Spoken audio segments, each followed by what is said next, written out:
Shalom, shalom, peuple de Dieu. Que la grâce soit louée na Nzambe na biso à permettre les sous le 10 mai. Tout le monde les sous pour na koyo kamaloba na Nzambe. Nzambe abateli biso durant la semaine. Bola mona ezali ko fuluka na bavi na biso. Tukangi miso mokie pour na kobondela Nzambe avant to kota na tembe ya parole na biso. Yesu azali awa, Yesu azali awa, Yesu azali awa na biso ya solo. Yesu azali awa, Yesu azali awa na biso ezali ya solo. Alléluia, Alléluia, Alléluia, na Yesu, Yesu yende papa. Alléluia, Alléluia, amen.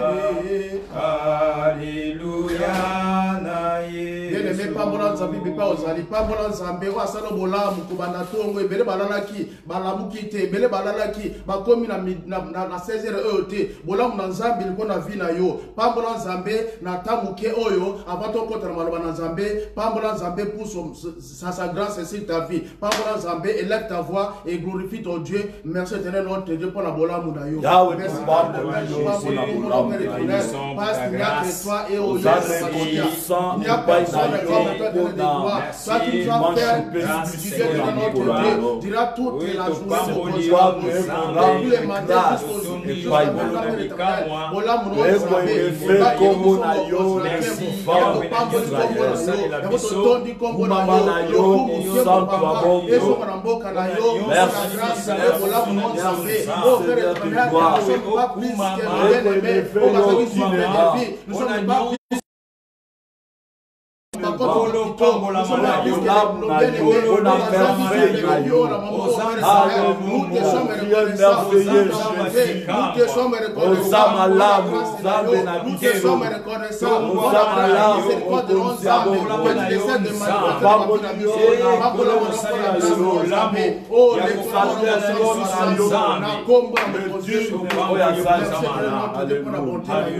Oh, merci mon Dieu, mon roi. Bien-aimé, Pambola Nzambe Lisusu, pour la malboli koyoka siko, oh la parole, au temps convenable, la parole qui convient en ces derniers temps. Pambola Nzambe pour la maloba Nzambe koyoka, au mettre en pratique, au tika pe moté na maboko Nzambe. Sous sagesse, paix, intelligence, à continuer comme Kokoebisa biso, kosura Nzambe pour la kopesa biso maloba na ye, na kombre sku to bonte pour Nzambe. Éternel notre Dieu, oh Seigneur notre Dieu, c'est un moment précieux. Merci pour cette parole. Merci pour cette parole. Merci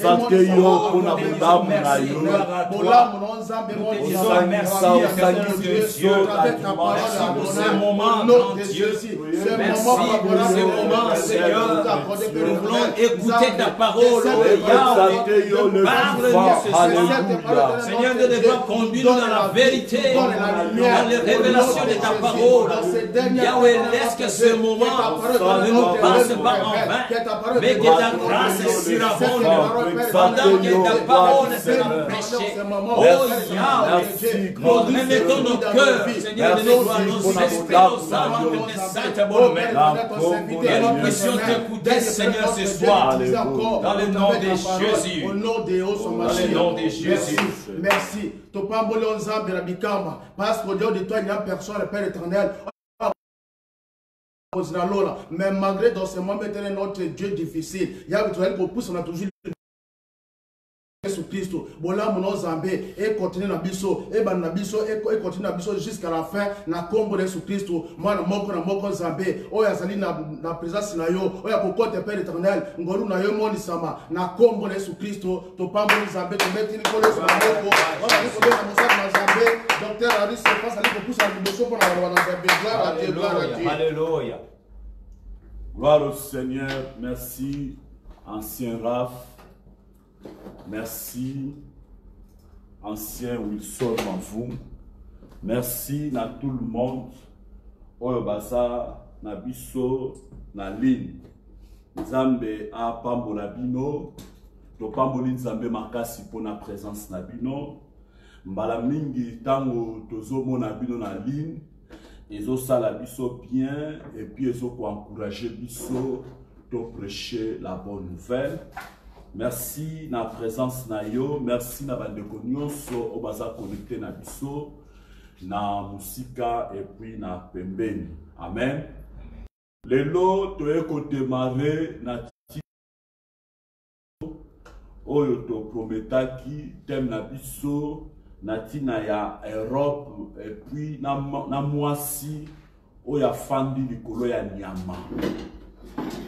Yango ezali thème na biso ya mokolo lelo kolobela na tina ya mwasi oyo afandi likolo ya nyama. En tout cas, na kosenga ozala vraiment sensible et puis au prêtant attention na makambo nyonso o na kolobela awa. O na kolobela makambo eza tellement difficile, makambo ezali tellement compliqué, mais nazo croire na ba dimanche nyonso ya ba rencontre na biso soki olandinga kobanda lelo ti mokolo tokosilisa le 7 ya dimanche ya mois ya juin.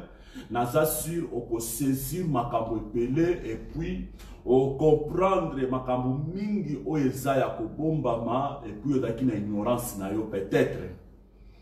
Donc ezali moment moko oyo ezali kosenga que il faut tous à la penza prudent pendant que mokili ezo passer batamo ko eza difficile.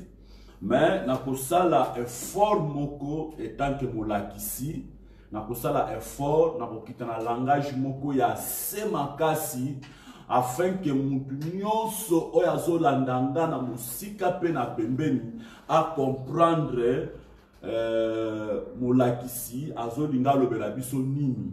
Ba effort o nasala kina ba enseignement o utay koleka na tina ya globalisation mondiale. Yango pe na kosala na tina ya enseignement auto bandi na tina ya Europe et mwasi o ya fandi likolo ya nyama. Enseignement o ndeto bandi nango vers la fin tokoya kokutanisa yango na enseignement o edekaki na tina ya globalisation mondiale na tina ya bosanganya mokili po ekoma eloko moko. Amen. Amen. Alors, rapidement, dans mukanda ya Apocalypse, dans le livre ya Apocalypse, nous offrons la Bible na biso, dans Apocalypse chapitre 17, nous offrons la Bible dans mukanda ya Apocalypse chapitre 17, comme dans la verset 1, puis dans verset 3. Nous avons dans Apocalypse chapitre 17, Kobanda na verset 1, puis na verset 3. De quoi azui na français, Osenga et pas ancien Wilson, Aosai la biso lecture na français. Apocalypse chapitre 17, Kobanda verset 1, puis na verset 3. Ndeko oyazola ndangai aokoma na tableau na ye, azokoma na tableau na ye. Merci beaucoup maman Hélène Kikusa. Merci ozokoma na tableau na yo. Enseigne nous sur la lecture. Nous lisons dans Apocalypse chapitre 17 du 1er au 3e verset. Amen. Puis un de 7 anges qui tenait les 7 coupes vint, et il m'adressa la parole en disant, viens, je te montrerai le jugement de la grande prostituée qui est assise sur les grandes eaux.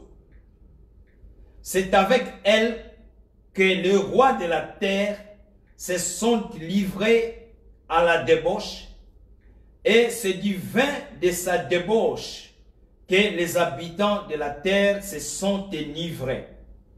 Il me transporta en esprit dans un désert Et je vis une femme assise sur une bête écarlate, pleine de noms de blasphème, ayant 7 têtes et 10 cornes. Parole du Seigneur. Amen.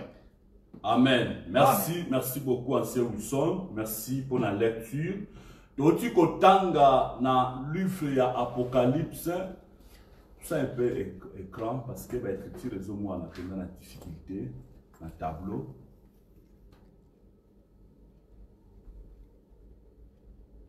Ok, Toti Kotanga na mukanda ya Apocalypse chapitre 17. Bien aimé, on est allé depuis yaba enseignement na biso oyo tozo banda. Nazo senga na yo place ozali ozo partager image oyo bona kosunga pe bande komsusu oyo basa na biso en ligne te tozo benga bango bakota en ligne afin que ba apprendre de bonnes choses, ba apprendre makambo oyo tolingi tolobela mukolo lelo. Lelo ezali kaka ebandeli mais avec le temps to ko apprendre makambo ebele oyo ba kite nazo ko assurer yo et tant que molakisi to ko apprendre makambo ebele. Amen. Amen. Alors, Bible so parlait natina ya mwasi moko. Bible so natina ya mwasi moko oyo afandi likolo ya nyama. Oyo ezali vision oyo apôtre Jean azwaki. Apôtre Jean tango azalaki na exil, azalaki na île Patmos. Pendant que Jean azalaki na île Patmos, Jean azalaki transporté na esprit. Pendant que l'apôtre Jean azalaki transporté na esprit, Jean amonaki mwasi moko oyo afandaki likolo ya nyama. Ndenge tozomona na image awa, tozomona mwasi moko afandi likolo ya nyama. Mwasi oyo afandi likolo ya nyama, awa tozomona nyama moko aza na mitu seti, aza na 7 têtes, et puis mwasi amati likolo na ye, et puis mwasi asimaki coupe moko na maboko na ye. Amen. Amen. Et puis Bible ezobakisa lisusu ke femme wana afandaki likolo na mai. Alors soki ozotanga test oyo, oko remarquer que na kati ya test oyo, Bible ezolobela biloko mibale. Bible ezo parler na tina ya 2 choses. Et les 2 choses oyo Bible ezolobela, ya liboso na verset 1 ya chapitre 17 ya Apocalypse, Bible ezoloba ete la grande prostituée. Bible ezobenga la grande prostituée oyo afandi likolo ya mai. Oyo eza na verset 1. Na verset 1 bazoba ete la grande prostituée afandi likolo ya mai. Mais ce qui na verset 3, langage est changé. Langage oyo changé zanini. Langage oyo changé zanini. Langage oyo changé eza ete na verset 3. Bible elobi ete, Jean alobi na verset 3, et j'ai vu une femme assise sur une bête escarlate. Jean na verset 3 a changé le col à langage. Na verset 3, Jean azoloba boye, amoni mwasi moko oya fandi likolo ya nyama. Amen. Mais na verset 1, Bible elobi ete, mwasi babengi la grande prostituée. Babengi la grande prostituée oyo afandi likolo ya mai. Mais na verset 3 babengi une femme oyo afandi likolo ya nyama. Alors eza 2 langages utilisés oyo apôtre Jean alobelaki. Apôtre Jean azo parler na tina ya mwasi oyo afandi likolo ya mai. Azolobela na tina ya mwasi oyo afandi likolo ya ba mai ebele, aza prostituée. Et puis na verset 3, apôtre Jean a changé langage. Alobi ete amoni une femme oya fandi likolo ya nyama. Bien aimé, eza ba langage moko oyo eza tellement apocalyptique. Eza ba langage moko oyo ezo senga il faut intelligence na sagesse pour na comprendre langage oyo. Amen. Amen. Ok, tozo progresser na enseignement la biso ya lelo. Lelo eza presque introduction. Après dimanche prochain, tu peux progresser encore. Alors, na kati ya mystère, ya mwasi oya fandi likolo ya mai, la prostituée oya fandi likolo ya mai.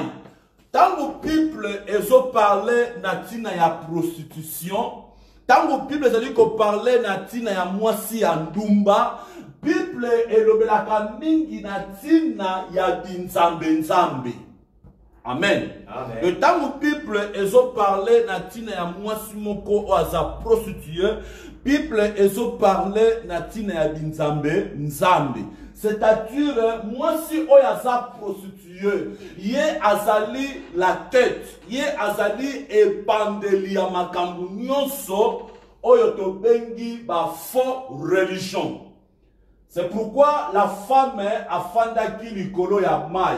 Mai ezo représenter nini? Mai na Bible normalement dans même chapitre y Apocalypse 17, mai ezali ko représenter ba nation nyonso ya terre. D'abord dans Apocalypse 17 balobi nini? Mai ezali ko représenter ba peuple, mai ezali ko représenter des foules, ezali ko représenter ba nation ya terre, ezali ko représenter ba langue nyonso ya terre. C'est-à-dire la femme a fandi likolo ya mai. C'est-à-dire moi si azana bokonzi likolo ya ba nation nyonso ya terre. Moi si a fandi likolo ya mai azo représenter nini? Moi si a fandi likolo ya mai landanga ipien azali ko représenter religion oyo, secte oyo, binzambe nzambe oyo epanzana na mokili. Yango ezali ko représenter la femme. Ezali ko représenter binzambe nzambe oyo epanzana mokili. C'est-à-dire la femme azana possession. C'est-à-dire doctrine na ye, enseignement na ye. Yango nde ezali ko régner likolo ya ba nation nyonso ya terre. C'est pourquoi Jean a monaki ye ete afandi likolo ya mai. Amen. Amen. Alors nous avons progressé. Ceux qui ont lu le même chapitre 17, tu as remarqué pendant que tu as fait ça enseignement la biso, tu as remarqué que tu as deux mystères. Tu as un mystère ya femme et puis tu as un mystère ya bête. Amen. Amen. Donc, expliquer mystère ya femme et puis tu expliquer mystère ya bête. On te expliquer plus tard pourquoi moi si afandi likolo ya nyama. Mais le long tu expliquer plus comment que moi si afandi likolo ya mai et puis doctrine na ye ezali presque partout na mokili. Et ça un grand mystère. Apôtre Jean tanga monaki mwasi oyo, tangu Jean azalaki fixer regard na mwasi oyo. Bible biboye, Jean amonaki na elongi na ye, bakomaki mystère, Babylone la grande. Na elongi ya mwasi bakomaki mystère, Babylone la grande. Alors, mwasi oyo azali un grand mystère. Alors, na kati ya mystère ya femme oyo Bible bengi la prostituée, oyo Bible soloba ete afandi likolo ya mai, oyo Bible soloba ete azo dominer likolo ya ba nation. Bien aimé, mutu oyo afandi, c'est-à-dire c'est quelqu'un oyo azui possession asali musala na ye et puis azo continuer kopesa ba enseignement et puis azo progresser na travail na ye. Amen. Amen. Voilà, nous avons progressé pour te comprendre. Moi si oyo en réalité moi si aza nani. Alors Bible et bengi moi si oyo Babylone la grande. Bible bengi na kombo ya Babylone la grande. Alors secret à moi auta wapi. Mwasi oyo abimela wapi. Et puis mwasi oyo abandela esika nini. Amen. Amen.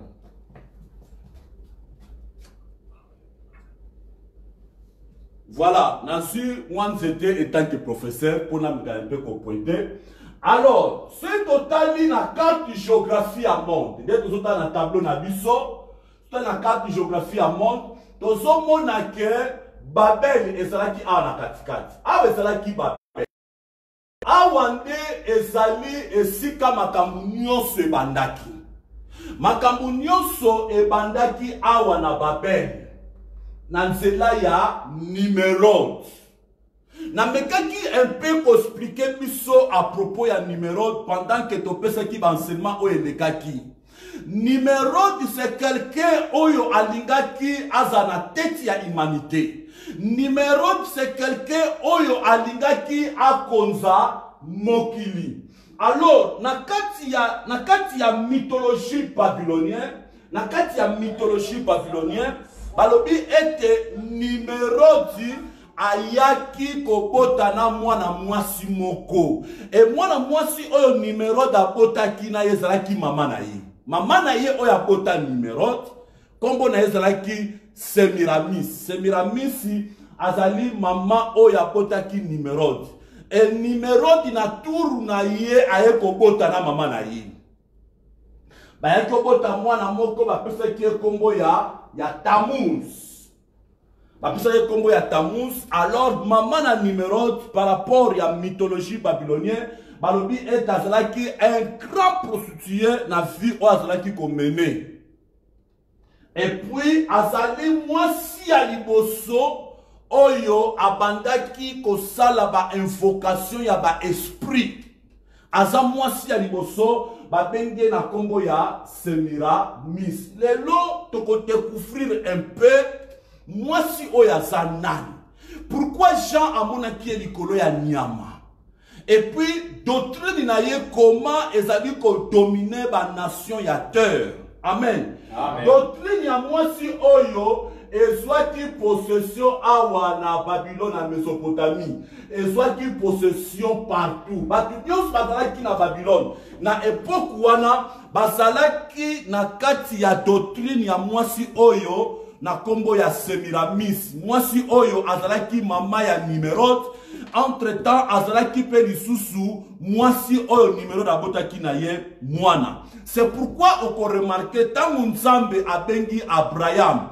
Nzambe ayebisi Abraham nini? Ayebisi Abraham akite abima kati na libota na ye. Pourquoi Nzambe ayebisaki Abraham abima? Ayebisaki Abraham abima parce que ba para ya Abraham bazalaki ko pratiquer culte ya Nimérode, c'est-à-dire culte ya mwasi babengi Semiramis. Amen. Amen.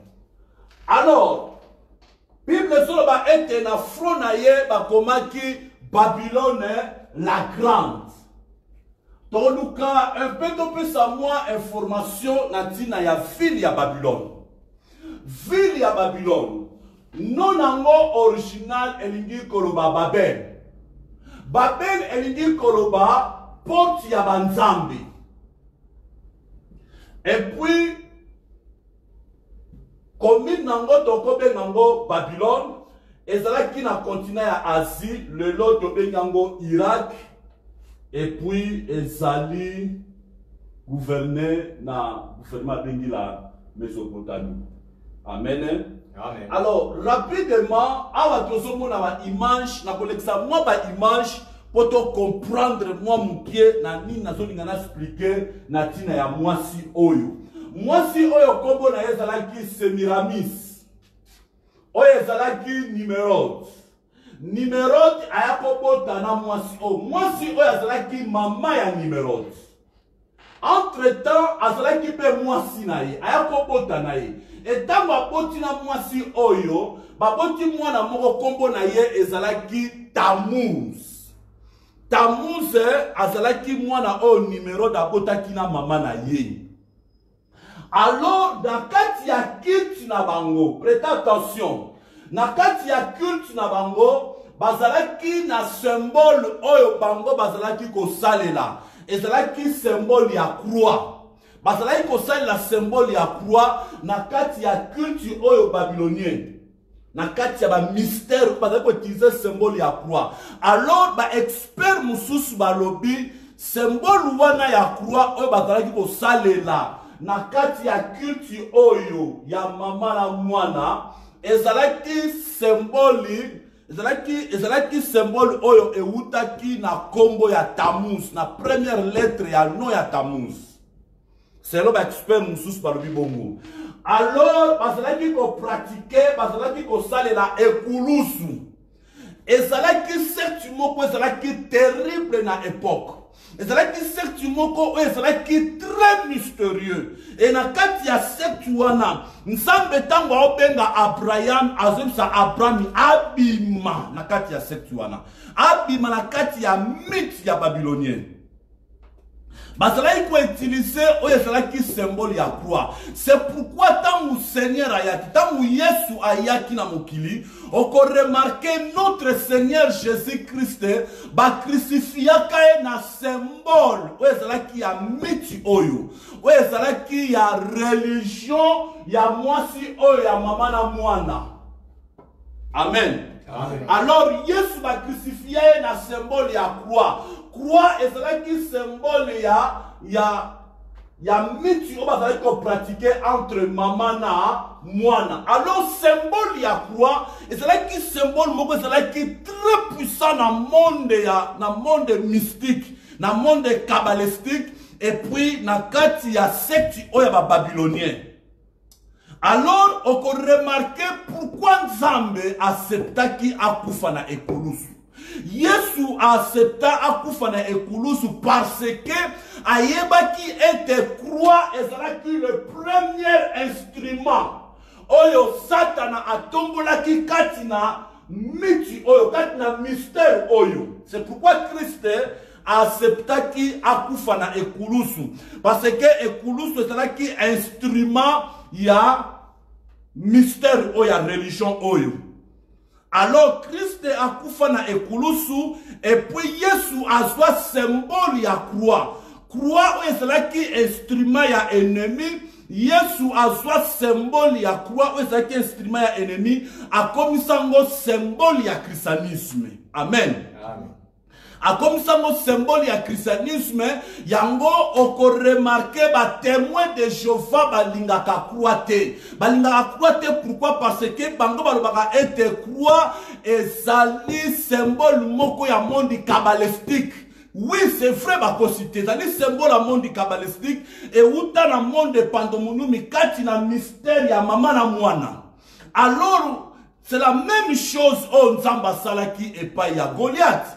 Tangu David abundi na Goliath, tangu David apoma Goliath, azwa épée ya Goliath, akata mutu ya Goliath. Donc Nzambe azwaka instrument o eza puissant.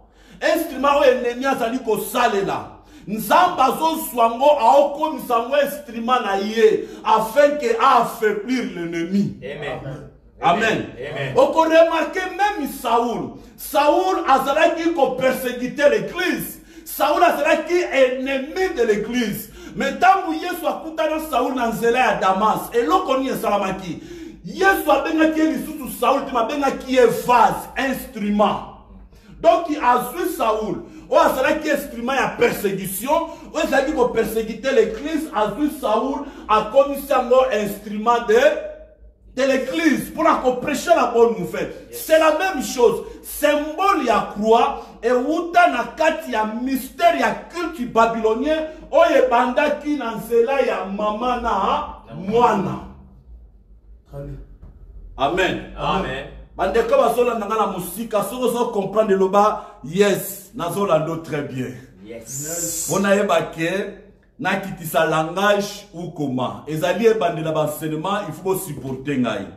Amen. Amen. OK, tozo progresser toujours na enseignement na biso. Bien aimé, na kati ya mystère oyo ya mama na mwana. Basala ko c'est la symbole ya croix. Symbole ya croix ezala instrument ya ennemi. Mais l'homme samba tombolango na christianisme et puis et comme instrument ya victoire pour l'église. Yes. Yesu azoloba mutu moko takoki kolandanga soki amemi ekulusu na ete. Chose grave. Christ azoloba to porter croix na biso. Mais croix mo ezalaki instrument ya nini? Tammuz. Ya ba Tammuz. Ezalaki instrument ya religion, ya mystère ya religion oyo. Mais Christ a dit de porter en haut. Bien aimé, tant que tu porter quoi, c'est-à-dire, ezali elembo, oh, Satan a sonné qui sale là, mais de l'autre côté, ça dit message que Nzamba zo annoncer comment que mystère ya Babylone et quoi la kati ya faillite na combat. Alléluia. Amen. Il faut porter croix na yo Olanda Yesu na sima. Alléluia. Amen. Faut tomber mes koulous na biso. Ba témoin de Jéhovah ba boyi, ba lobi ete Yesu ba crucifia ka na croix te, ba lobi ete Yesu ba crucifia ki na nzete moko boye. Maboko na Yesu la ki abokanga na forme oyo. Mais a faux. Soki Yesu maboko na Yesu ba crucifia ki na nzete moko la ki vertical. C'est-à-dire Yesu na biso akanga maboko akoyamba mutu te. Alors Yesu na biso akufa na instrument ya mystère ya religion babylonienne afungula maboko na elingi koloba nini. Matthieu chapitre 11 verset 28 elingi koloba ete ba oyo nyonso baza ya kolemba baya epai na ngai na ko décharger bango. Amen. Yesu afungula maboko na ekulusu simplement pona koloba ete maboko na eza ya kofungwana. Et puis Yesu a triomphé. A triomphé nini? A triomphé mystère ya mama na mwana. Et ça un grand mystère bien aimé. Makambo yo soki oyebi yango soki o comprendre yango alors okoza na facilité o comprendre makambo mingi o ezali codé na livre apocalyptique. Amen. C'est pourquoi vous allez décider. Pendant que vous l'avez dit, dimanche, misonayo et kofungwana. Baïka et okweya. Parce que vous avez sagesse et intelligence sur tes oloba. Yes. Ya nzambe ya motote. Gloria. Alléluia. Amen. Nani mokonzi. Yesu. Bien les messieurs sont comprendre nga lobata alléluia et siko sali. Alléluia. Comment alléluia na tableau na yo écran? Gloire au Seigneur. Bien aimé, tozo poussana. Tozo kende rapidement. Femme oyo, oya banda ki miti ya religion babylonienne, oya banda mystère oyo. Femme oyo, soko taliye, oye sali ba découvert ya ba archéologie. Et ça va biloko eza vrai et sûr. Moi c'est oyo amata likolo ya nima. Ozomona comment Aniatini ya malikolo na ye. Les nôtres vont comprendre pourquoi la femme est montée sur la bête. Moi si oyo yende babengi Semiramis. Yende babengi la grande prostituée. Yende babengi Babylone la grande. Et ça moi si oyo. Alléluia. Amen. Yende Babylone la grande, yende la prostituée. Oyo afandi likolo ya mai. Tosolo bela nanu te oyo afandi likolo ya nyama. Tosolo bela d'abord comment afandi likolo ya mai. C'est-à-dire qu'ofanda likolo ya mai likolo simplement a doctrine na ye. Mystère ya religion na ye ezali partout bisika nyonso na mokili. Et puis to découvrir yango partout na monde comment ba kombo na ye eza transformé ba façon ebeli. Amen. Amen. Ezali transformé na ba façon ebeli. Alléluia. Amen. Zamba pambola yo pour la présence na yo. Zamba pambola yo ndemo zali kolandanga na musika. Alléluia. Amen. Oui, tozo progresser na ba enseignement na biso na tina ya mwasi oyo afanda likolo ya mai. Alors, na deuxième image sur le belanini. Bien aimé, ceux qui na bandiko lexa ba image, toko découvrir que femme oyo azali partout et puis azali représenter même na actualité à l'élo. tokomona ye bisika nyonso surtout awa na Europe tokomona mwasi oyo amen. Voilà ce totali oyo ezali 5 Dutch marque ya ba allemand oyo ezali mbongo ya ba allemand et na kati ya mbongo ba allemand na 1948 ba allemand bayebaki kweskane na monnaie na bango image ya mwasi moko otala mwasi yango image ya mwasi moko oyo afanda likolo ya toro et toro yango azala maseke na forme ya lune croissant. Alors ce totali na mbongo ya ba Dutch on remarque que batiaki mwasi moko afandi likolo ya toro et puis azana forme moko ya ba corne eza lokola lune croissant ozomona image et mwasi afandi a likolo oyo ezalaki mbongo ya ba allemand ezalaki ko circuler esilaki circulation nango na année 2000 tango ba euro ebimaki. Alors tokena image mususu tokomona même femme, prêtez attention bien aimé, tokomona même femme oyo jamonaki na Apocalypse 17 oyo babengi mystère ya Babylone. Tokomona même femme na Strasbourg na France bazwa ekeko ya mwasi batie likolo ya toro. Batie likolo ya toro et puis toro yango azana ba corne mibale. Et ça ba mystère moko oyo ezali ko se dévoiler na tana biso. Awa ce totali na partie ya sima toujours na même statine Strasbourg tozomona ba corne ya toro comment eza na forme moko ya sanza ou eza na forme moko croissante. Amen. Voilà, tozokende rapidement. Oyo ezali image moko ezali libanda ya parlement ya Union Européenne Strasbourg. Au moins na rond-point batia toujours image ya mwasi moko amati likolo ya nyama. Wow. Alors bazolinga ba transmettre nini et puis bazolinga ba loba na biso nini. Amen. Amen. Voilà, to pousser rapidement awa toye na Bruxelles, na Belgique, na mboka place tozali, oko remarquer na parlement ya Union Européenne. Oyo eza na Bruxelles, na parlement ya Union Européenne, awa batie nyama. Nyama ngo azala ba corps na forme moko croissant et puis batie mwasi amati likolo ya nyama.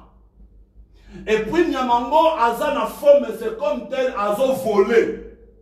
Awa batie na parlement ya Union Européenne, awa eza libanda ya parlement ya Union Européenne na Bruxelles, eza libanda soko pa quelque part on ba 1 mètre je crois, ba 1 kilomètre pardon, okomona même nyama amati likolo ya mwasi. To l'exemple ba image comme ça, to mona comment Europe azo ko annoncer message moko o eza caché.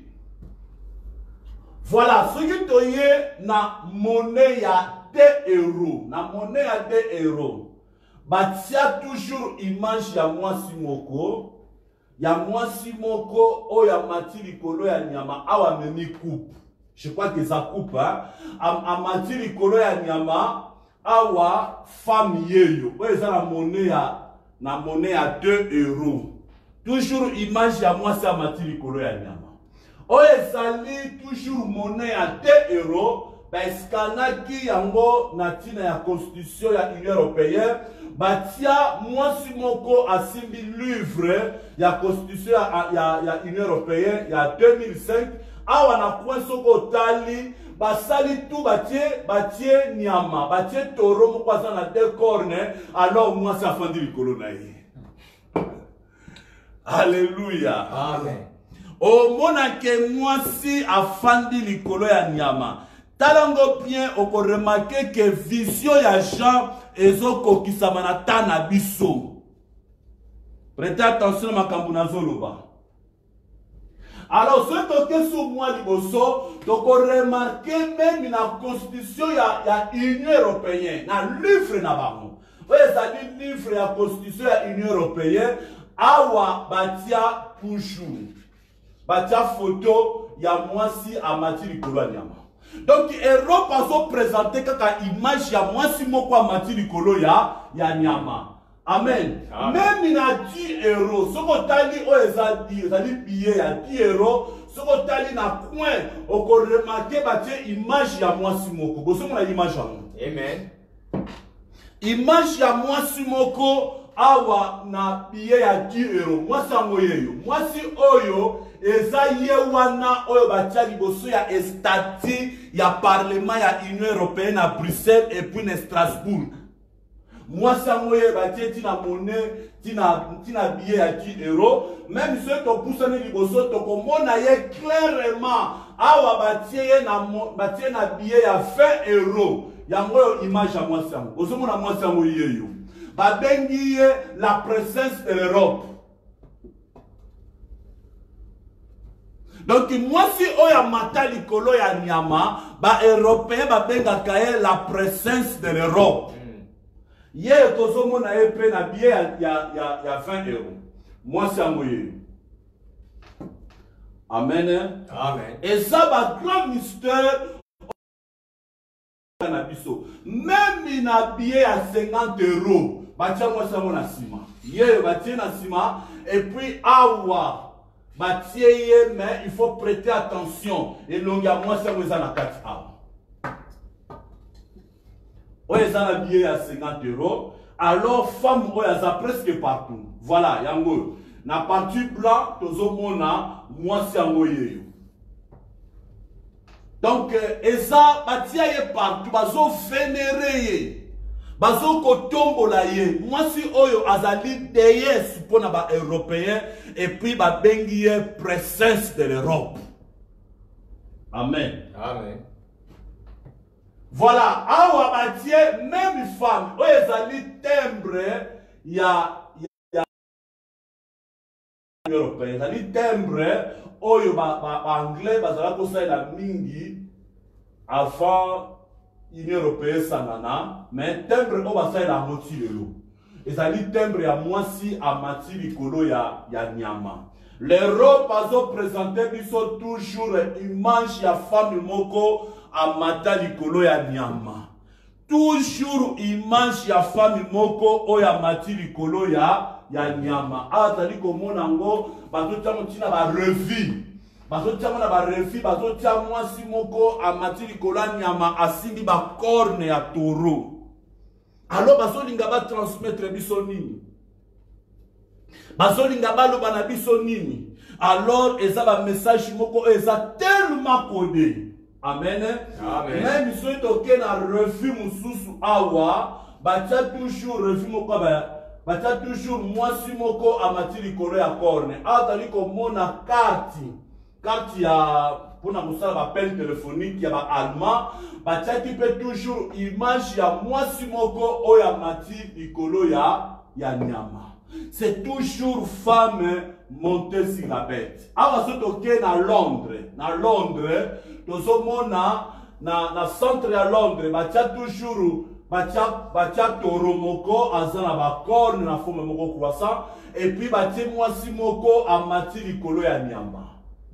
C'est toujours message ya mwasi moko amati likolo ya nyama. C'est toujours message ya mwasi moko amati likolo ya nyama. Alors question eza boye. Motuna etuna melibiso. Na ba image nyonso oyo tolekisi na écran. Motuna eza boye. Mwasi oyo amati likolo ya nyama azali nani? Eza question. Et puis Europe azolinga transmettre biso nini? Europe azolinga aloba na biso nini? À propos ya femme oyo ba scanner ba photo na ye na billet otali ko utiliser ya mbongo batie ba photo na ye partout na ba carte téléphonique batie ba statine na ba rond-point. Un jour nazalaki na Malpensa na Milan, nazalaki kozela vol na ngai po na ya Belgique na mona na salle d'attente batia photo moko ya munene batia mwasi moko ya mati likolo ya nyama Europe azolinga transmettre biso nini est-ce que oyo ezalaki ya kobombama bazobimisa ngo libanda ou peut-être vision ya Jean ezokokisama na dernière temps. Et ça, mutuna photo mituna bien aimé. Jean amoni makambo moko ezalaki terrible. Jean tango amoni yango akamwe. Bible le bien que Jean akamwaki. Mais même image ya femme oyo amati likolo ya nyama, tomoni yango partout katina Union Européenne. Alors moi si oya zanani.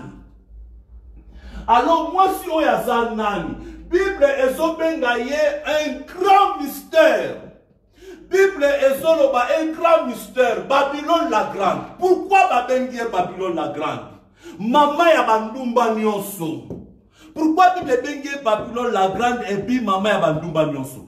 Alors, pour ça la biso ezali to découvrir femme oyaza nani. Alors, ce qui te bandi kota na ba image na biso, donc soit moi idée na tina ya mwasi oyo amataki likolo nyama. Ah to somo na image ezama muke flou. Ah ezali panorama. Tala tableau oyo. Nazaki yango na Google. Alors image oyo eza flou, ah ezali paysage avec enlèvement d'Europe. C'est-à-dire mwasi oyo selon mythologie grecque, la ndanga est bien. Dans le Bible, selon mythologie grecque, mwasi oyo kombo na ye ezalaki Europe. La ndanga est bien. Mwasi oyo kombo na ye ezalaki Europe. Alors femme oyo azalaki pembeni ya mai. Pembeni ya mai azalaki na baninga na ye bazalaki kotambola. Bazolekisa na bango selon la mythologie grecque. Alors, balobi était tellement azalaki trop belle. Femme ango kombo na ye ezalaki Europe. Azalaki toko makasi. Alors, ezalaki na nzambe moko azalaki benga na kombo ya Zeu. Zeu amonaki femme oyo. Amonaki femme oyo. Tango amoni ye. Alors, asepelaki na beauté ya mwasi oyo. Et tant asepelaki na beauté ya Europe, alors Zeu oyo azalaki nzambe oyo azali ko représenter ba binzambe nyonso, c'est-à-dire Zeu yende ba bengi Baal. Baal azali représentation ya banzambe tout. Alors tant amonaki femme oyo, Zeu ayaki ko se transformer na taureau. Taureau angoye. Et tant qu'il s'est transformé en taureau, il s'est transformé en taureau pourquoi? Mythologie grecque balobi, il s'est transformé en taureau pour séduire moi si oyo. Et tant qu'il s'est transformé en taureau, alors moi si oyo na kombo ya Europe, il s'approcha qui et pas ya taureau oyo. Et taureau oyo azalaki na ba corne na forme moko ya la ligne croissante. Alors moi si oyo alukaki apousse na pembeni ya taureau, pendant que taureau azo séduire, moi si ngo amataki likolo ya taureau. Tanga macha fandi likolo ya taureau, alors taureau abandi ko déplacer. Abandi ko déplacer, amemi moi si oyo na kombo ya Europe, amemi eti na kati ya mai. Et tant amemi eti na kati ya mai, lokola zali prostituée. Mythologie babylonienne et le but est des femmes oyo taureau a violé. Et tant que taureau a violé moi si oyo, et ça qui était même femme ayaki kozwa zen. Alors na kati ya mythologie babylonienne, le but est paysage yango ezalaki yango na kati yango na Google epesinga yango paysage yango ya ngoyo eza na Grèce. Balobi ete femme wana zela kotambola quelque part, taureau azwaki ye, amemi eti na kati ya mai kuna, et puis aviolaki mwasi yango. Et tango aviole mwasi yango, eloko nini esalamaki, bayaki kobota bana misato. Ya ba histoire lo.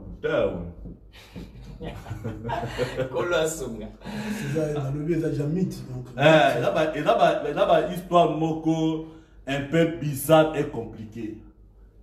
Pourquoi dans cette histoire est important de comprendre comment monte la mission de Tambola? Amen. Alors, tangu Zéou aye ko bimana Europe, aye ko bota bana mibale. Et bana misatu oya botaki, ya liboso comme les alaki Minos, ya mibale comme les alaki Serpedon, ya misatu comme les alaki Radamanti. C'est-à-dire les trois personnages oyo badora kabango lelo na kati ya mythologie grecque. Alors, femme wana azalaki violée, abotaki bana misatu. Tamba eko bota bana misatu. Eloko ni salamaki na mythologie grecque kokufa.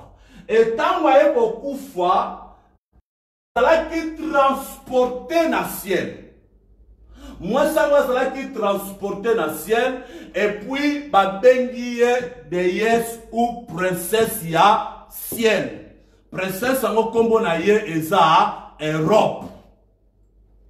Alors eloko ni yako salama pe avec le temps même femme oyo babengi Europe o babengi princesse ya Europe donc mona image na ye eza tina bakarte na ba ya bakarte image ya mwasi ya moye babengi ye Marie-France. C'est-à-dire c'est quelqu'un oyo aza doré, aza vénéré, basalela ye ba histoire moko ya lokuta. Pona ko luka ko créer ko écrire batu na mituna bango quelque chose oyo eza diabolique. Amen. Amen. Alors le même femme o babengi Europe, la même femme babengi Europe, babenga kaina bakombo ebele, moi si babengi Europe. Babenga kaina bakombo ebele, babengi ye na kombo ya Tsukuyomi. Oyo ezali ndenge ba japonais babenga kae. Babenga kaina kombo ya Tsukuyomi. Et puis na Benin babenga kae Mau. Na Arabie Saoudite babenga kaye Aisha. Soko remarquer ça dans nzembo moko dimaka na to bisope to yoka ba nzembo wana. E dimaka na kalaboye. Arabe moko za koyemba Aisha la succès makasi. Alors nzembo wana ezalaki honneur na femme o babenga ka Europe. Et puis ba brésilien babenga kaye Macarena, même pas président basela penzembo. Oh Macarena, ba président basela KMM, c'est pas koyemba la nzembo. Femme ko kombo na eza Europe. Alors ba Rome ba benga kaye Maria Valencia ou Madonna na Rome. Papa we Mbappé ayembela ye elongi na yo Maria Valencia. Papa Mbappé adoraka mwasi oyo abi etali na yo elobeli na yo etamboli na yo Maria Valencia. Alors azali mwasi moko oyo aza tellement adoré pe exalté.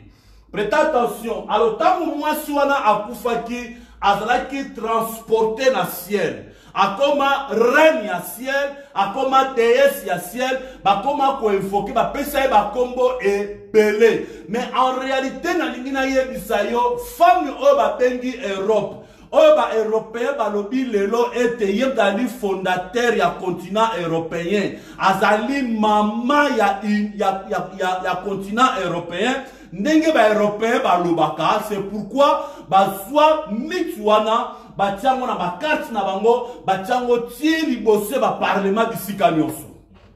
Ezali ko représenter toujours femme wana. Alors tant femme wana kufa kasala ki transporter na ciel, alors torope tant mission na ye esila ki torope azala ki transporter wapi na ciel. Alors na constellation ya taureau. Balobaka ete ezali yende Zéou, ezali nzambe oyo basambelaka ba païen oyo ba evokaka. Amen. Amen. Ok, rapidement, et ça a un grand mystère. Prêtez attention, bien-aimés. Et ça a un grand mystère. Mystère ya femme, et puis na mystère ya taureau.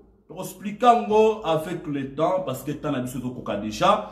Mystère ya femme, on va bengi Europe, et puis na mystère ya taureau.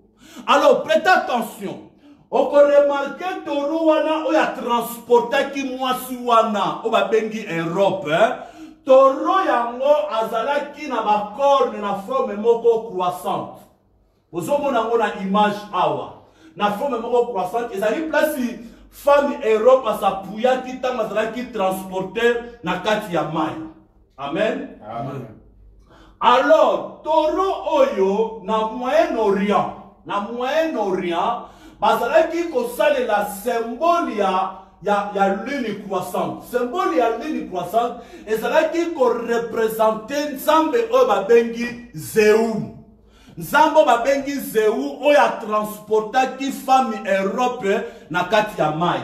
Alors symbole ya nzambe oyo Zeu ezalaki symbole ya corne moko ezalaki na forme moko croissante. Amen. Amen. Mais na Bible babengi Baal. Na Bible babengi Baal. Et puis na Grèce babengi Jupiter. Alors Romain pe bazalaki ko belela le même Dieu oyo azalaki toujours na forme moko ya ba corne oyo azalaki croissante. Alors ce to poussani to ko remarquer symbole wana ezalaki presque partout. O ezali ba archéologie ezalaki découvrir ba ko découvrir ba symbole wana ya taureau et puis na ba symbole ya ba corne na forme moko croissante. O ezalaki ba pratique o bazalaki ko invoquer na époque ezalaki ko représenter Baal. Na Bible ba bengango Baal mais ba grec ba bengango Zeu. Zeu azali taureau a transporter qui femme Europe. Symbole na ye eza découverte partout. Bisika nyonso ezobima place batu na mayele ba fani pour on ba découverte. Voilà, donc on remarque bazalai ko sale la deux symbole. La nanga ipie to ke ne ko suki sa bazalai ko sale la deux symbole. Deux symboles o bazalai ko sale la ezalai ki symbole ya corne o ezalai ki corne ya taureau. Yango tozomo nango corne ya taureau na forme moko ya lune croissante. Et puis bazalai ko sale la peine symbole ya étoile. Les deux choses on va utiliser. Alors, symbole ya étoile est qu'on représentait Astaroth. Déesse ya étoile. C'est-à-dire princesse ya étoile. On va utiliser. Alors, la lune croissante est qu'on représentait Baal Amon. C'est-à-dire Nzambe Oyazali mentionné dans la Bible. Aza taureau Oyaza na forme ya ba corne ou ça le la croissance de la lune. Et puis ce to poussani to remarquer même na Égypte la nanga bien to remarquer même na Égypte bazalaki ko invoquer kaka nzambe moko o ba bengi Zeu azalaki na forme ya taureau ba corne yango to somo na ba corne na Égypte la ko benga ye Isis. C'est-à-dire, azalaki mwasi, o azalaki adoré, azalaki invoqué, et ça un grand mystère. Mystère ya mwasi o ebandi le loté. Europe azo ko eskanango lelo na ba photo bisika nyonso, ba Europe ba bengi Europe, mais en réalité ba Égyptien ba bengi Isis. Voilà to poussana mwa liboso. To poussana mwa liboso. Ba Romain bazalaki ko benga ye nani?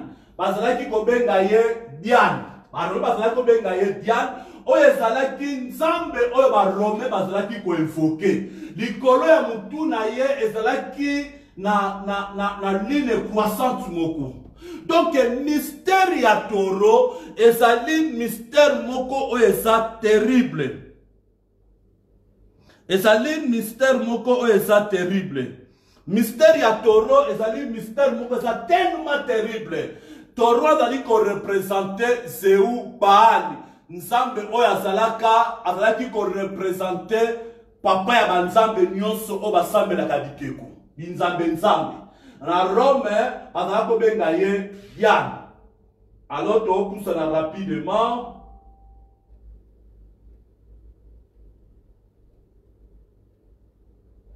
Voilà, alors femme oyo azalaki na bakombo ebele bazalaki kobenga ye. Oyo eza bakombo nyonso o bazalaki kobenga mwasi oyo. Mwasi oyo amata likolo ya nyama. C'est un grand mystère. Oyo amataki likolo ya nyama. Oyo Jean amonaki na Apocalypse. Et puis oyo Jean abenga prostituée afandi likolo ya mai. Bakombo na ya azalaki komema yango oyo ici c'est Ishtar, Belit, Anaïta, Artemis, Diane. Donc, c'est là qui va combattre na Moyen-Orient. Et puis, tu le loba o ba infokakaye, ba infokake na ba kombo oyo. Amen. Et puis, awa, et ça kaka, mutu moko azala qui invoqué, azala ko semble, azala la symbole ya la ligne croissante, et puis na étoile. Alors, rapidement, ce token même na tour Eiffel et français, donc on remarque na entrée à porte, batia l'une moko dans la forme moko renversée. Et ça dit qu'on représentait culte mobimba. Ils ont représenté culte mobimba, oyo et salema. Tu expliques avec le temps, voilà to poussani. Même ceux qui toke na culte yaba hindouisme. Vous remarquez, na même culte ba hindouisme, au monake, bazo pratiquer, bazo ko invoquer kaka le même mystère ya Semiramis, le mystère ya femme wana. Au mona awa aza toujours na lune moko croissante. Oyo ba bengi Shiva. Alors rapidement, on peut remarquer quelque chose oyo ça étrange. Ce qui est ok na islam, bazali ko utiliser le même symbole. Oyo bazali ko utiliser na kati ya culte ya Baal. Alors symbole ba musulman ezali la lune croissante na étoile renversée. Oyo eza étoile ya Satan, voilà, étoile moko eza renversée. Alors ce qui est na culte ya islam, on peut remarquer même na ba mosquée na bango ti na ba porte batia toujours symbole ya la ligne croissante ti likolo ya mosquée oyo eza na Jérusalem, c'est le 3e milieu sacré ya islam. Alors okomona image wana ya voilà ya ngoyo batia ngo na mosquée na bango ezali culte nini oyo ba musulman bazo pratiquer culte nini na réalité. Partout au Kende, na ba mosquée, awa eza na Mecca. So ke na Mecca, esika centre na bango ezali sacré numéro 1. Na Arabie Saoudite, on peut remarquer likolo ya mosquée, batia toujours ligne croissante. Partout ezali. Donc ezali symbole moko oyo wuta na culte moko ezala qui étrange. Et puis na culte ya Semiramis, landanga bien. Na culte ya Semiramis, na culte ya Diane ou na culte ya Europe, bazala ki ko sambela météorite oyo. Ezali libanga moko e wutaka na likolo pe ekweyaka. Libanga oyo Google alobi keza original. Eza photo moko eza original. Libanga o ezalaki adoré, ezalaki invoqué na époque, ezalaki météorite, mais batu ya époque bazalako bengango étoile, landanga bien. Bazalako bengango étoile. C'est pourquoi bazwaki symbole ya corne ya taureau, eza na forme ya la ligne croissante, et puis bayako zwa libanga o batekango symbole na bango lokola étoile. Ezalaki adoré, ezalaki invoqué.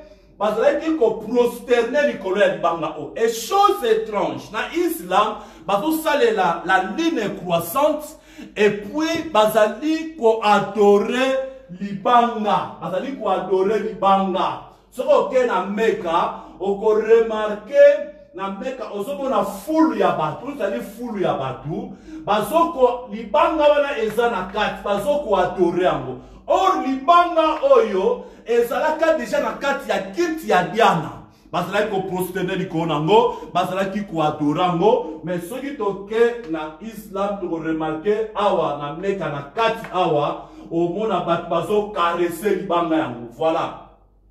Libanga ngo na kati bazo caresser yango et puis bazo ganga ala kubara elik ba simplement Dieu est grand. Alors Allah wana aza nani?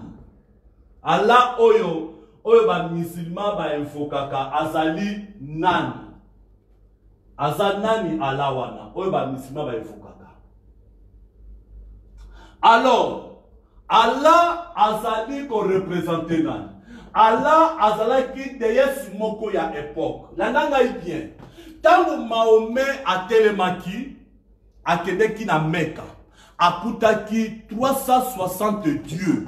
Et parmi les 360 dieux, ezalaki na nzambe, azalaki ko coiffer ba nzambe nyonso kombo na ezalaki Baal. Oh Bible solobela. Mais bazalaki ko benga ye Zeu. Ye azalaki ko représenter 360 dieux kati na Mecca na monde arabe na époque. Alors tango Mahomet ayaki na Mecca eloko ni na salaki. Mahomet apanzaki abukaki banzambe nyonso wana. Et tango abuki banzambe nyonso ayaki kopona nzambe moko. Nzambe moko wana yende oyo babengi Allah. Alors Allah azalaki mwasi ya Dala. Azalaki mwasi ya Dala et puis azalaki déesse ya la lune. Azalaki princesse ya Sansa. Oyo déjà bazalaki ko adorer na kati ya Babel. Alors tango numéro di aye eloko asalaki ezalaki nini? Numéro pardon tango Mahomet aye apandi tous les 300 Dieu wana apandi bango aye kopona kaka nzambe moko et puis nzambe oya ponaki symbole na ye ezalaki ya la lune croissante et puis na étoile. Alors on peut remarquer partout les lots, on peut remarquer na kati ya Islam na ba drapeau na bango, on remarquer bazali ko salela toujours symbole oyo. Amen. Amen. Parce qu'on utilisait toujours le même symbole. Il y a la lune croissante. Bien aimé, et ça partout. Archéologie, ils ont quoi prouver en haut. Ils ont quoi prouver être symbole oyo. Et ça dit symbole ya taureau. Oyo femme Europe à matin babengi Zeu. Et ça dit les mêmes dieux parmi les 300 dieux. Oyo Mahomet apukaki aponaki moko na ye. Azalaki ko utiliser symbole oyo ya la ligne croissante na étoile. C'est pourquoi le nom Islam bazali ko sala la même symbole. Amen. Amen. Alors on peut remarquer, c'est pourquoi on peut remarquer Europe est très attaché na Islam. Ce qu'on remarqué partout na Europe ba mosquée eza bisika nyonso. Tala na lingina yebiso eloko moko peut-être ebakiti. Yeba ngwete mystère ya Europe, moi soit mati likolo ya taureau. Wa mati likolo ya taureau, ezali pratique ya culture moko ezali vénéré awa na Europe. Alors, on peut remarquer symbole ya culture wana ezalaka la lune croissante et puis na étoile. Chose étrange, on peut remarquer Europe eza très attaché. Europe eza très attaché na Islam. On peut remarquer partout na Europe, ba mosquée na bango eza bisika nyonso. Et puis liberté ya culture. Ya ba musulman eza makasi kat na Europe. Surtout awa na Belgique, ezali quartier général na bango. Awa na Belgique, place penda ba arabe baza ebele, place ba osola ba kilt na bango o ezali kilt ya la lune na étoile, o ezali taureau na femme Europe. Et chose étrange, les Européens pesa bango liberté ya culte. Mais ce qu'on na Arabie Saoudite, et ça na mboka mususu ya ba Arabe, bien mais ce qu'on na Bible kuna, eza gravement gomayo. Bible ekota kate. okoki jamais ko prononcer kombo ya nzambe o ba israélien ba sambelaka. Eza interdit na monde islam. Mais chose étrange awa na Europe, liberté totale ba pesa bango. Ba okoki ko sala ba culte na bango bisika nyonso oyo bango ba lingi basala nini basala. Et puis baza epele et puis barabi ba envahir Europe mobimba. Baza bisika nyonso et baza partout. Et pourquoi ba pesa bango liberté wana? Parce que ezali natina ya profit ya pétrole. Alors pour na ba européen ba benda ba pesa bango liberté na Europe, biso il faut tout exploiter pétrole. Et puis ceux qui au côté na profondeur au remarquer même l'Europe, même l'islam baso pratiquer kiltikaka moko. Ezali kiltia mwasi oya mati likolo ya nyama. Et mwasi wana aza un grand mystère. Et doctrine na ye e bandi lerote, doctrine na ye e banda uta na Babel, e banda e pa ya Nimrod. Alors Nimrod azali ko représenter fils mwasi wana azali mama ya Nimrod, azali ko représenter déesse ou présence ya Europe. C'est pourquoi on peut remarquer qu'il y a mwasi oyo eza vénéré partout, bazo ko adorer maman et puis bazali ko adorer mwana. Amen. Amen. Alors Europe azo présenter biso ba image oyo pour na kurbana biso simplement été ba makambu oyo Jean amonaki ezoko kisamana na misu na biso.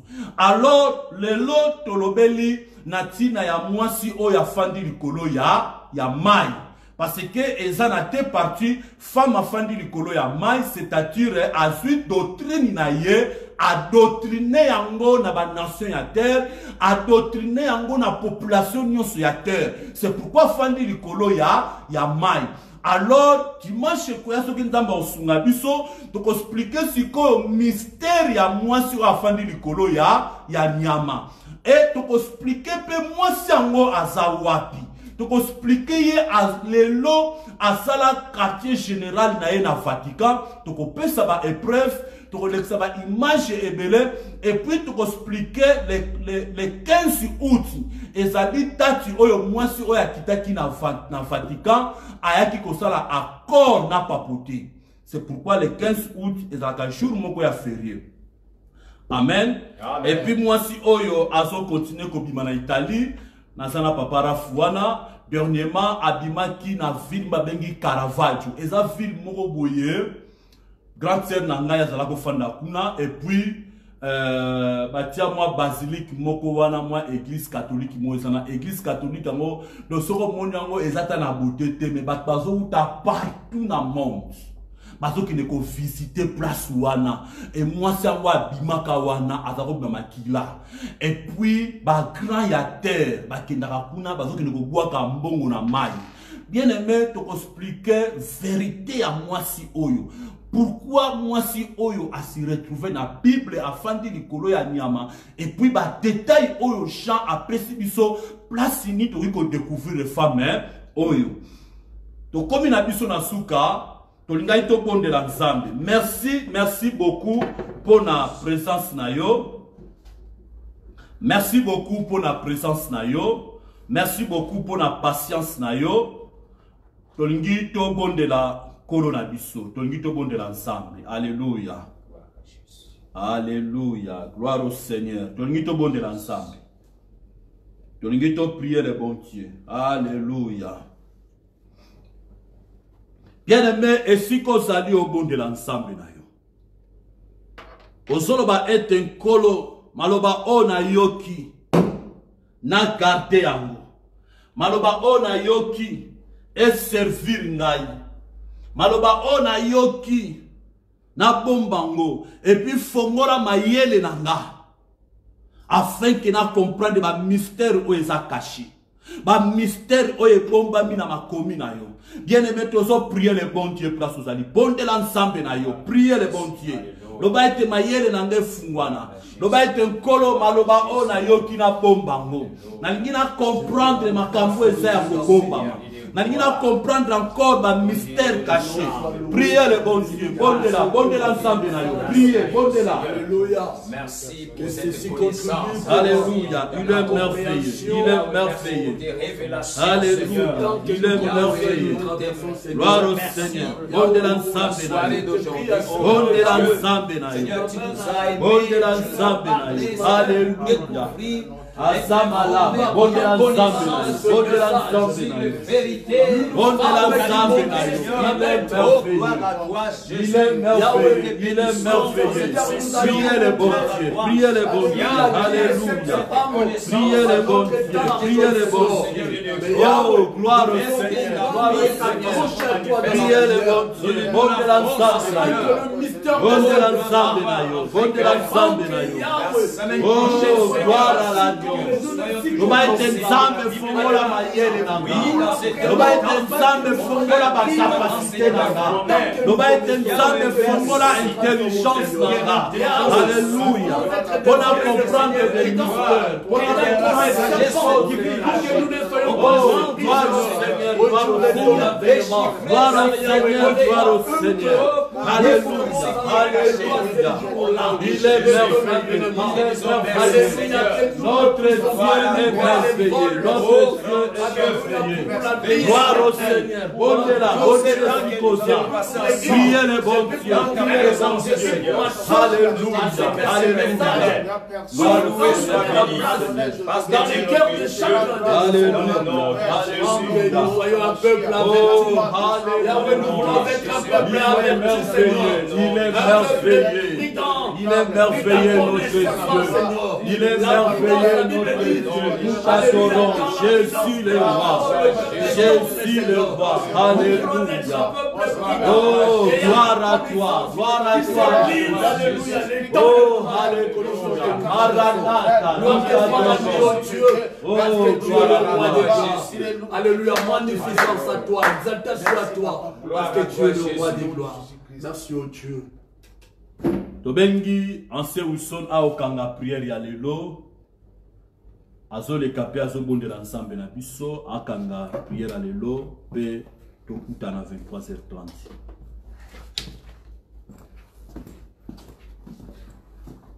Grand Dieu, nous te disons merci pour ta grâce, pour ta bonté et ton amour.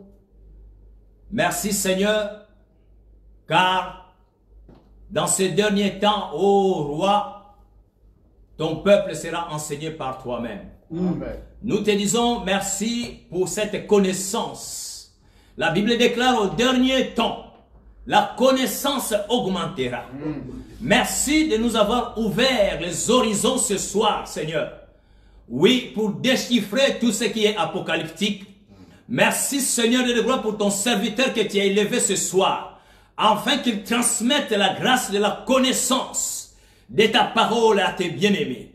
Oh, sois loué, sois béni pour ta bonté. Sois loué, sois béni pour ce moment merveilleux de connaissance et de grâce. Seigneur de gloire, nous te disons merci parce que tu es au début et à la fin de toutes les choses. Cette session s'arrête aujourd'hui, ô Yahweh. Mais nous implorons ta grâce, Seigneur de gloire. Nous implorons ta bonté et ta protection sur nos vies, sur tous nos bien-aimés qui sont partout ailleurs connectés pour suivre ces enseignements. Oh Seigneur, laisse que le dimanche prochain, Seigneur de gloire, nous soit donné par ta grâce, afin que, Seigneur, nous puissions encore nous approcher, grand Dieu, pour écouter ta parole, pour découvrir les choses cachées, pour déchiffrer, Seigneur de gloire, tout ce qui est occulte, afin que nous puissions nous préparer pour le royaume des cieux. Merci, éternel Dieu. Oh, toi qui dis un mot et la chose s'accomplit. Oui, la chose est en train de s'accomplir parce que la connaissance est en train d'augmenter en ces temps de la fin. Alléluia. Seigneur de gloire, augmente-nous encore la connaissance. Oh, que sur notre foi, oh roi, que la connaissance soit augmentée afin que nous puissions prendre la position de suivre le combat jusqu'au royaume, Seigneur. Yes. Protège-nous. Béni soit tout un chacun, tes serviteurs, tes enfants qui sont connectés partout dans le monde pour suivre ces enseignements. Yahweh, pense à tout un chacun qui a pris son temps, oh Yahweh, pour rester connecté et suivre cette prédication.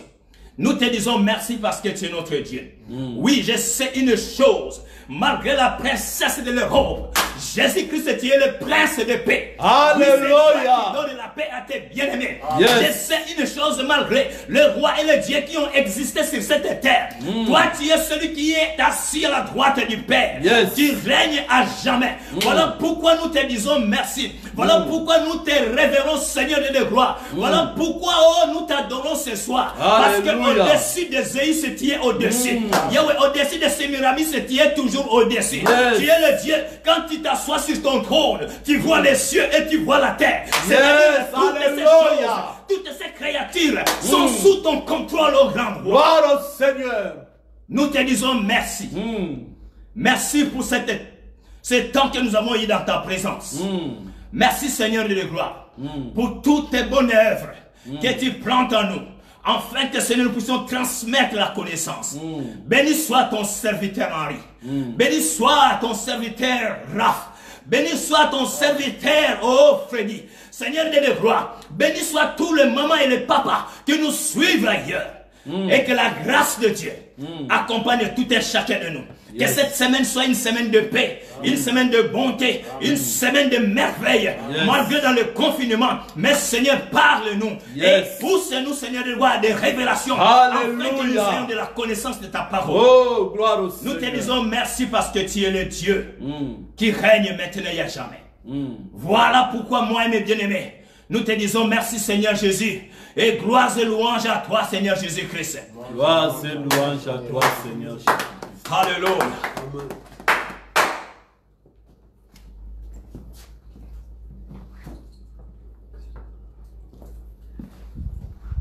Ok, Topamboli Nsambe, Kilt Nabiso comme Nasuka. Merci beaucoup, ancien Wilson. Merci beaucoup, ancien Raphaël Abunga. Merci beaucoup, Papa Freddy. Tozalaki awa na salle nabiso ya réunion na église na rue Chrétien à Liège. Zamba pambola bino ba mama na ba papa o bolandaki biso en direct. Kobo sanate lelo tozana prière na biso à partir ya 23h30. Tozo la bino to si connecté. Zamba pambola bino tomonani dimanche à partir ya 16h. Que Dieu vous bénisse.